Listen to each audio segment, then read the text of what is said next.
చాలా కాలం తర్వాత మళ్లీ ఓ తుఫాను బలంగా మారుతోంది. దాని ప్రభావం తెలుగు రాష్ట్రాలపై ఎలా ఉంటుందో తెలుసుకుందాం. హిందూ మహాసముద్రంలో ఏర్పడిన అల్పపీడనం తుఫానుగా మారింది. ఇది రోజురోజుకు బలపడుతోంది.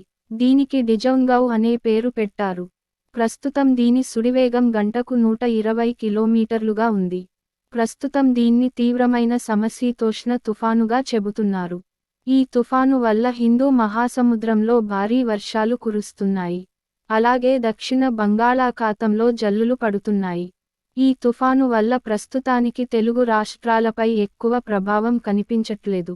కాకపోతే, గాలుల వేగం పెరుగుతోంది.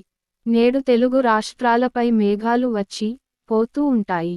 వాన మాత్రం పడదు.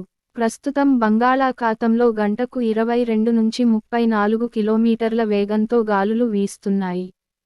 ఏపీలో గంటకు 9 నుంచి 17 కిలోమీటర్ల వేగంతో వీస్తుంటే, తెలంగాణలో గంటకు 6 నుంచి 13 కిలోమీటర్ల వేగంతో గాలులు వీస్తున్నాయి. ఈ రోజంతా ఇలాగే వీస్తాయి. ఇవాళ తెలుగు రాష్ట్రాల్లో తేమ లేదు. కాబట్టి, ఎండలు బాగా ఉంటాయి.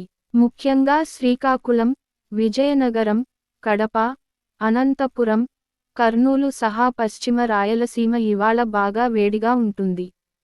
తెలంగాణలో పశ్చిమ, దక్షిణ తెలంగాణలో వేడి ఎక్కువగా ఉంటుంది. హైదరాబాద్లో కూడా వేడి పెరుగుతుంది.